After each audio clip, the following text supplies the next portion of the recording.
It is game day, Texas A&M Aggie fans, and we are going to bring you our final score predictions for some Aggie on Aggie action here on Saturday at 11:45 a.m.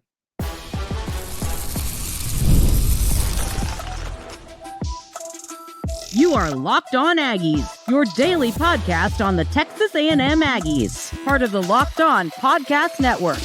Your team every day. Welcome in. You are Locked On the Texas A&M Aggies. I am your host, Matt Galatzan, publisher of Texas A&M Aggies on SI. Thank you for making Locked On Aggies your first listen every day, part of the Locked On Podcast Network, your team every day. Today's episode is brought to you by FanDuel. Football season is around the corner. It's actually here, guys. Visit the FanDuel app today and start planning your future bets now. Zach, it is game day. We decided to post a show on Saturday morning just to kind of, give Aggie fans a little pregame to watch, before they kick off at 11:45 a.m. Central Time. So we're going to bring you our final predictions for the game. We're going to get into some pretty interesting stuff about Marcel Reed with an NFL legend. So that's something to pay attention to for sure. And then we're going to close the show out with some NFL talk because it's also week 1 in the NFL. So football is officially fully back. So very exciting stuff. But let's start with our final predictions for this game, Zach. I'm going to go first. I think that Texas A&M is going to learn a lot from last week. They got absolutely gashed on the ground by Robert Henry Jr. It really left a lot to be desired on the defensive side of the ball. They were very upset about it. Like I've been saying all week, it wasn't necessarily a case of them getting dominated up front, rather than a case of misalignments and run fits and those kinds of things. All diagnosable, fixable things in this rush defense that I think they're going to be able to fix. They also didn't run the ball particularly well against UTSA. So those two things I think they're going to really hammer on this week. I think they're going to run the football, maybe not give Le'Veon Moss and Ruben Owens 10, or more than 10 carries each. It's not like they're going to combine for 35 carries or something like that. But I think they're going to emphasize the running game a little more. I think that they're going to make an improvement on the run defense. So at the end of the day, I have Texas A&M winning this football game. I'm going to go with 41 to 17. I think it's a little bit similar to last week in the sense that they get off to kind of a slow start, but they pull away in the second half. UTSA was a better football team than Utah State, but I think the Aggies are going to clear this one in the second half, and they're really going to run the ball down Utah State's throat all night. Yeah, I'm with you there. I don't think this one will be maybe as close. And I know the UTSA game, the UTSA scored a final touchdown in the final few minutes to make that score a little bit closer. But, if you watch the game, it was definitely, competitive there in the first half and the beginning of the third quarter. I don't think this is going to be the same. Just one note, I feel like A&M maybe kind of needed a performance like what happened last week to kind of, set themselves straight moving forward. You won the game, but there was a lot of things that, were glaring issues, and you still won by multiple scores. But you kind of use that win as motivation heading into some of these tougher games you're going to have. Last season, A&M begins the season at home against Notre Dame, loses that one. And that loss kind of helped them in a way moving into SEC play. Yeah, the season didn't end how anyone wanted it to, but you saw that A&M kind of use that as motivation. And so, yeah, you can kind of take motivation from a win too against UTSA. And I think that I don't think A&M is going to be overlooking, Utah State today. I think that they're not going to look ahead to Notre Dame in week 3. The spread's 32.5. I think A&M covers that. Last week, I don't believe they did cover it. It was 42-24. I think the spread was maybe like 28 points or something like that. So I think A&M covers. I'm going to go 45-10. I don't think Utah State is going to find too much success. 17 was probably the maximum for me that I think that Utah State will score, which is what you had them at. So. I think that's a good one there. A&M covers. I don't think Utah State is as talented as as UTSA was. I mean, Robert Henry, he was getting NFL scouts coming to UTSA's practice this past week based off what he did against A&M. So that says a lot about who they're going up against. Yeah, Utah State, they didn't exactly blow the doors off of UTEP this past week, and so I think A&M's going to have their way with them. Yeah, last week the spread was 24.5, and UTSA got the backdoor cover with that late touchdown. It was 42-17. They ended up getting the late touchdown, so it ended up 42-24. I think it's kind of a similar story this week in terms of covering. I don't think UTSA is going to score more than 13 to 17 points in this game. I just Utah State. That's what I mean. Utah State. We're already in mid-season form, ladies and gentlemen. I don't think Utah State's going to score more than 13 to 17 points. I think the Aggies are probably going to take their foot off the gas a little bit at some point in this game, and they're just going to miss out in covering the. Is it? You said it's 32.5 now. Is what it's moved to? On ESPN, it's 32.5. I believe it's probably the same over on like DraftKings and stuff like that. Yeah, it was 31.5 yesterday, I think. So it's gone up a little bit, which is interesting. But yeah, I just think that they're going to miss out on covering just a little bit. I mean, those big spreads are really difficult to cover, right, in my opinion. Anytime you see a spread of 30 plus, you generally want to avoid it. So I'm gonna pick. I guess I'm gonna pick Utah State to cover, but Texas A&M to win very comfortably by 4 touchdowns. And I also think that, they're going to get this running game going. Like I said, I think you need to have more than 8 combined carries for Le'Veon Moss and Ruben Owens in this game to kind of just get them in game condition to go up against Notre Dame in South Bend next week. You don't want to have these guys, have any kind of rust factor to what they're doing. So I expect them to run the football a little bit more.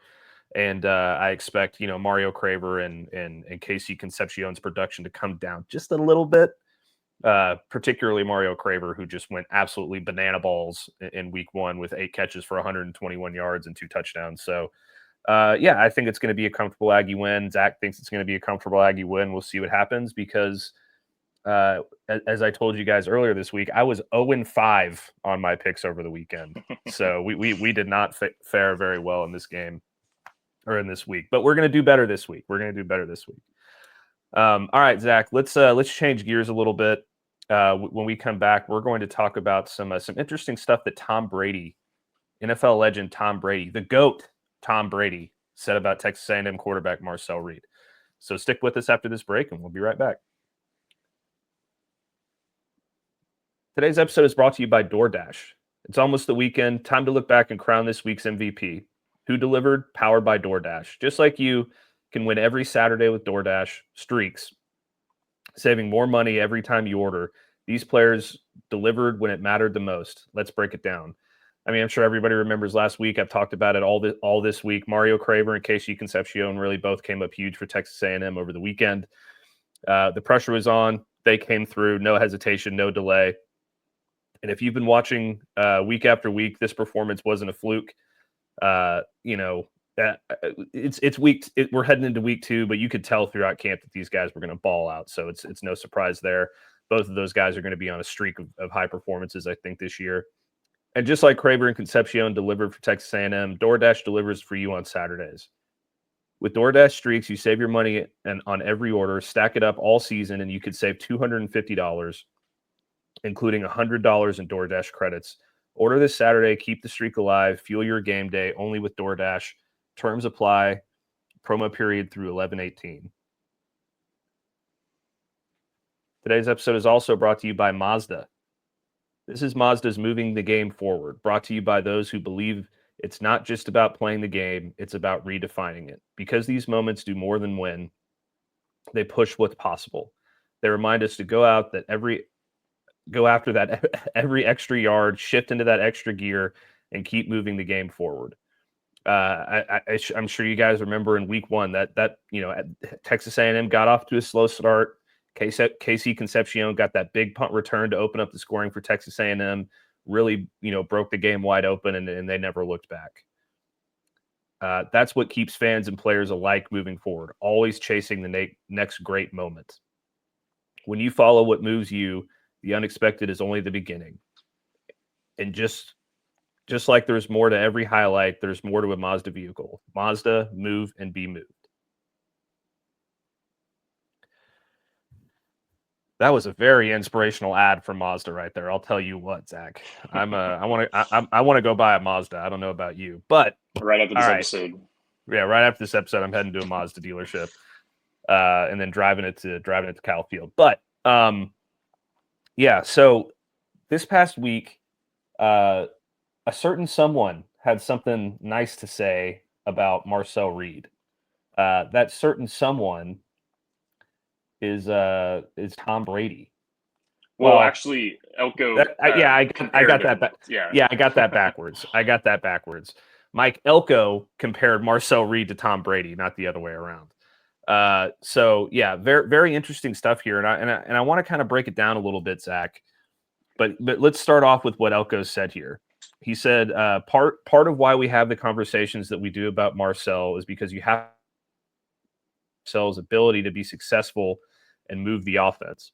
There are times when you know he doesn't throw it exactly like the Tom Brady of the world, but Tom Brady could never run the ball like Marcel. And so it's a total package that you're trying to put together when you evaluate Marcel's play at quarterback. Every yard counts, however you get them.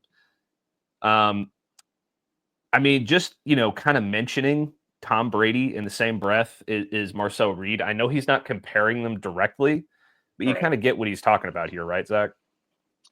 Yeah, and of course, it's from the outside perspective, it's going to be like, oh, brother, we're putting all this pressure on Marcel Reed, comparing him to Tom Brady. Obviously, Mike Elko is not doing that. I think he was just giving a very obvious example of someone that's a legendary player, the best football player of all time, and comparing that to Marcel Reed's skill set a little bit, saying how not everyone's going to do everything the same, obviously. But the thing with Marcel Reed is, he has this kind of stigma of being maybe just a running quarterback. And of course, he has that ability, as we saw against LSU last season.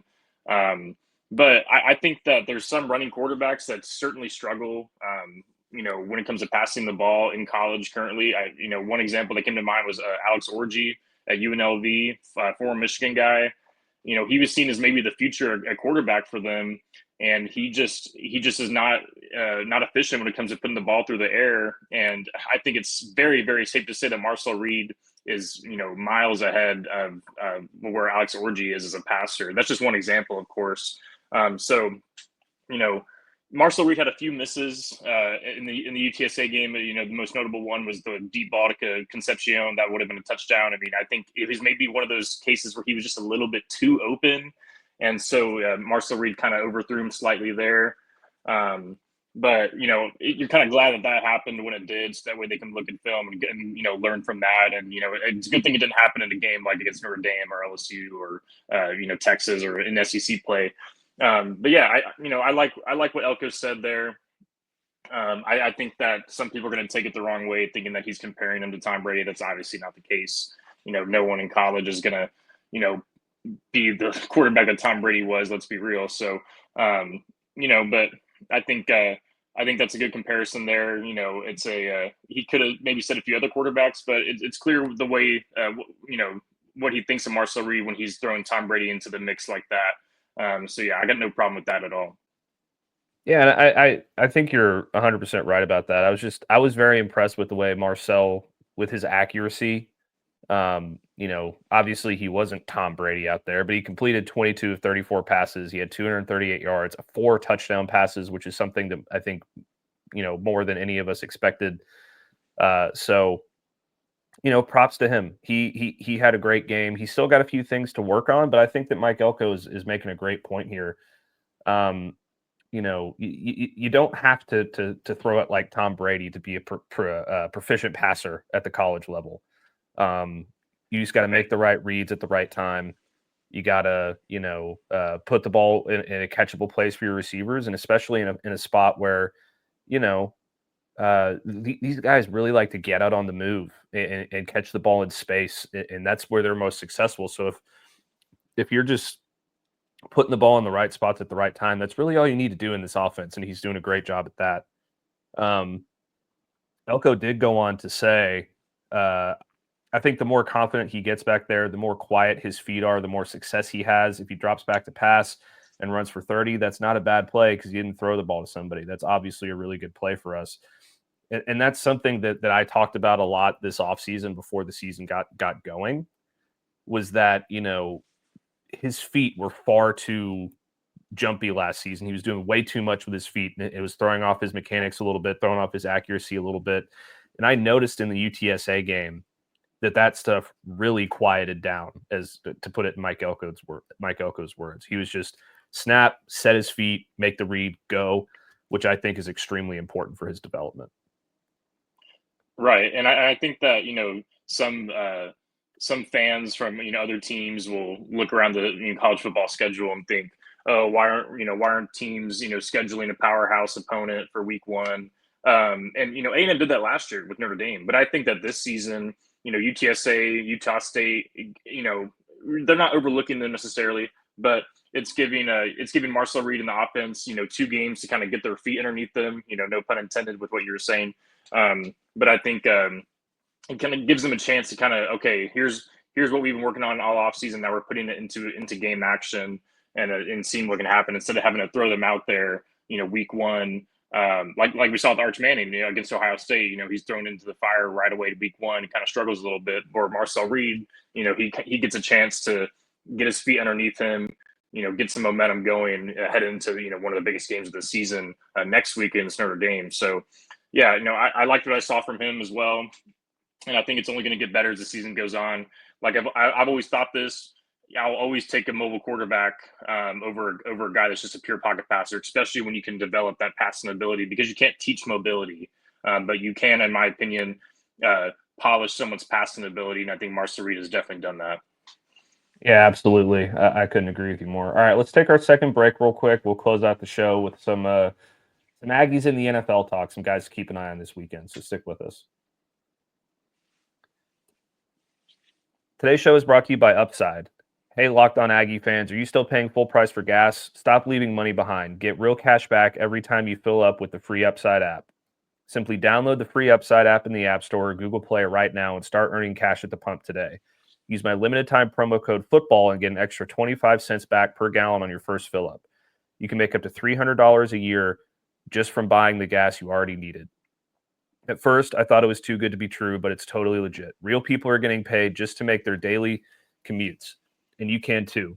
Plus, you can cash out at any time to your bank account, PayPal, or an ETH gift card for Amazon and other brands. Don't let this offer drive on by. Download the free Upside app now using my limited time promo code FOOTBALL for a limited time 25 cent per gallon bonus. That's promo code FOOTBALL.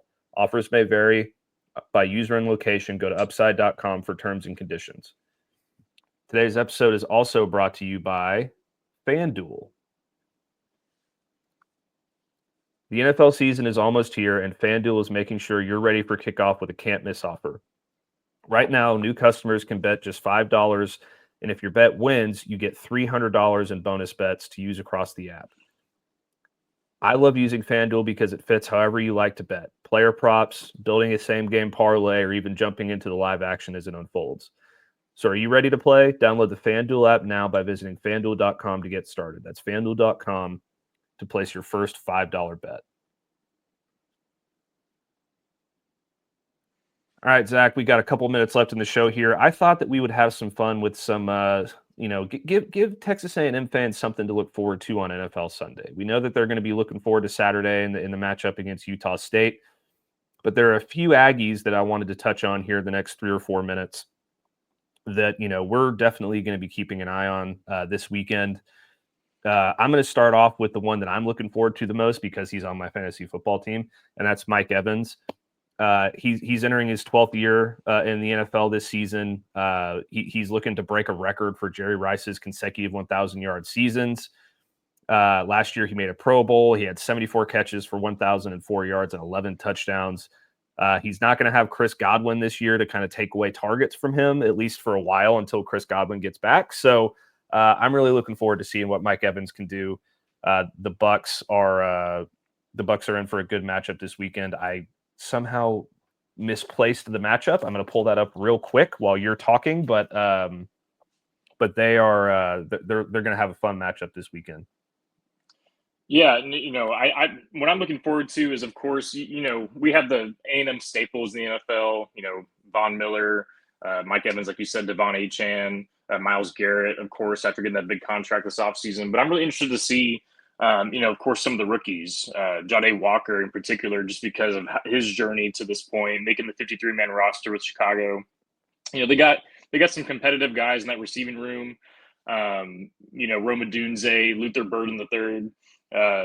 But I'm interested to see how Jade Walker, makes his mark on this week. Maybe he doesn't have a big game, or necessarily, but I think as the season goes on, it's going to be exciting to see what he can do. Nick Scorton, another rookie, obviously Shamar Stewart after all the offseason drama. So really nice to see what some of these rookies can do. And then if we're talking about the season opener, Braden Mann, former A&M punter, he had some really nice kicks for the Eagles in that win over the Cowboys, kind of backed the Cowboys up late in that second half after the lightning delay. And, I think that was a performance that maybe got overlooked a little bit, but he had some really nice kicks there. And another piece of news for former A&M receiver Christian Kirk, he's going to be missing week one with the Houston Texans due to a hamstring injury. So, hopeful to see him back maybe here in the next few weeks or so. Hamstring injuries can be kind of tough. But yeah, those are just a few things to watch. For me, it's the rookies. See how they do. Jade Walker, Shamar Stewart, Nick Scorton, all those guys. Really excited to see what they can do this week. Yeah, the Bucks and Mike Evans take on the Falcons on Fox at noon Central Time this Sunday. Shamar Stewart is also at noon against Myles Garrett on Sunday. Devin Achane is also a CBS noon kickoff. Kind of go down the list here a little bit. Nick Scorton is at noon on Sunday as well, taking on the Jaguars. And then, we move down the list a little bit further. And Nabi Matabuki, Sunday Night Football against the Bills, NBC 7:20 p.m. Shamar Turner is on Monday Night Football this week against the Vikings. So a lot of good stuff to watch this weekend. I still kind of want to see what Von Miller's got left in the tank as well. Right. He returns after a 3-year stint with the Bills. He had 6 sacks last season, and he's with the Commanders now, and really hoping to bolster that pass rush and get them over the top in the NFC. The Commanders take on the Giants at noon on Fox this week. So that's just some small updates for Texas A&M Aggies in the NFL. That's going to do it for another episode of Locked On Aggies. Thank you so much for making Locked On Aggies your first listen today. But hey, it's another big moment for Locked On. College football fans, Locked On and Fire TV present College Football Kickoff, your ultimate college football weekly preview. Drake Toll of Locked On Big 12 leads the conversation alongside two-time AP Coach of the Year Gary Patterson and former college star Jesse Holley, and Locked On's local experts, which I will hopefully be one of when Texas A&M takes on Notre Dame or perhaps LSU later on in the season. It's a college football playoff or college football preview that only Locked On can do. So catch College Football Kickoff every Thursday throughout the season only on Fire TV. Don't forget to like the video, subscribe to our channel, subscribe to our podcast. Give me a follow over on Texas A&M Aggies on SI and on X at Matt Galatzan. Follow Zach on X at ZachDimmitt7 with 2 M's and 2 T's. And we will see you next time. It's game day, baby. It's game day.